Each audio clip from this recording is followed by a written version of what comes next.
You know, I'm gonna find my fish right here with these two screens in front of me instead of trying to fish all the way around this point. You can see right there, I've got a fish and another fish. So a couple idles over this thing, I can say, hey, this point's definitely worth fishing.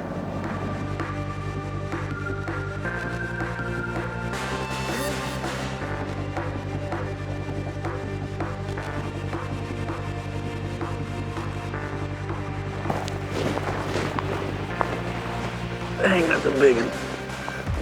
Oh, look at that one. He choked it. Neat bait right here. It's one of my new favorites. It's called the dark sleeper. Looks a lot like a swim bait. It acts like a swim bait. It does everything a swim bait does, but not only that, it catches great big fish, and I work it like a jig. It's really good on the bottom.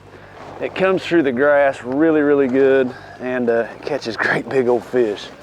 Oh yeah, look at that one. Come here, baby. I got you, I got you. Golly, I wish I had this bait years ago because it is a ball to fish. Beautiful fish, first cast.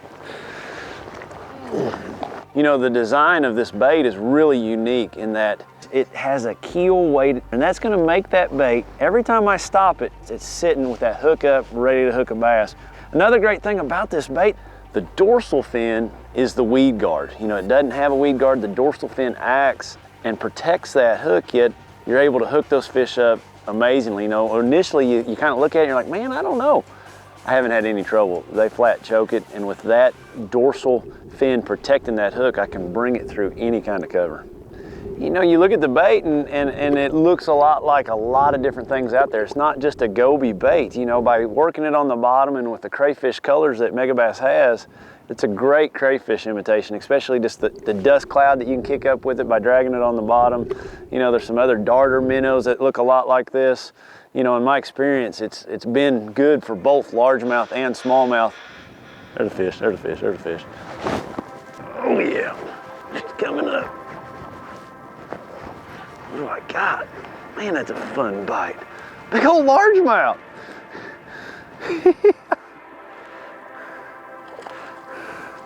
The first one was a smallmouth. I throw back up there and I catch a largemouth. That's the beauty of this bait.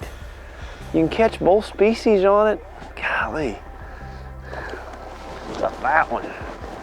Get up here, buddy. Oh, nice one too. Look at that. It's an old fish. You can just tell by the structure of it. This is kind of skinny. Been around a long time. It's a nice one. Thank you, girl.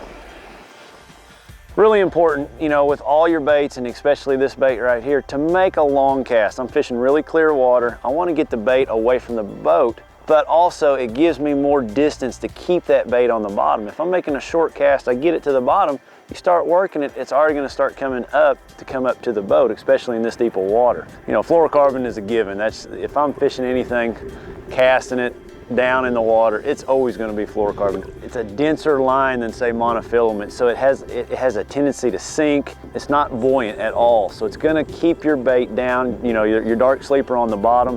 When you look at this bait, you've got to think of not just a swim bait. You've got to think of it more like a jig, so your traditional football jig places, and not just football jigs. You know, this bait's going to work dragging it, you know, down stationary docks or underneath docks because of the weedlessness of the bait.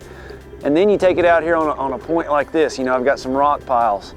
Great, great bait dragging over these rock piles. And then you can take it a step further that you can't do with a football jig out here. You know, you got a deep weed line. This comes through those grass so much better than a football jig. I can just bring it right through there. I get a little grass on it, pop it free, pop it out. It'll help trigger a bite, and it'll clean the grass off the bait. So a great way to work this bait also is, you know, when you're dragging it down there along the bottom and you're not getting bit all of a sudden, give that thing 2 or 3 really good quick pops. It'll cause that bait to, you know, take off like it's trying to escape, and it can trigger a lot of bites for you. So don't be scared to get erratic with your retrieve. Don't always just give it a slow drag, pause.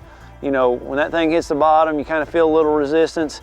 Give that thing 2 or 3 quick pops, and it'll cause that bait to, you know, dart and take off. And man, right when that thing starts falling, they'll engulf it.